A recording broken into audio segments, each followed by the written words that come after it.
मी अरुण जगन्नाथ शिंदे. गेली 35 वर्ष कन्स्ट्रक्शन बिझनेसमध्ये आहे. आमची कंपनी रिअल इस्टेट आणि इन्फ्रास्ट्रक्चरमध्ये काम करते. माझं मूळ गाव सातारा आहे. मी मूळ सातारा जिल्ह्यातील देवडी गावातून आलो आहे. एम-ई-एची स्थापना 2014 साली झाली. तर काही मोजके लोक भेटून आम्ही एम-ई-एचा मुद्दा मांडला की मराठा समाजाने एकत्र यावं. मराठा समाजाचे बिझनेससाठी एकत्र यावं.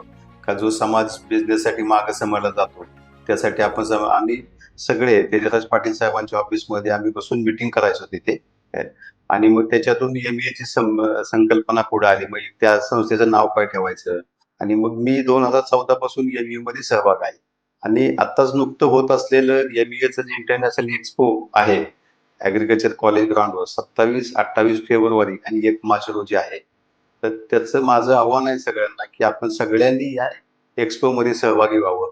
स्टॉल घेतला नसेल तर स्टॉल घ्यावा आणि आपला स्वतःचा बिझनेस वाढवावा, असं माझ्याकडून एक आव्हान आहे. धन्यवाद.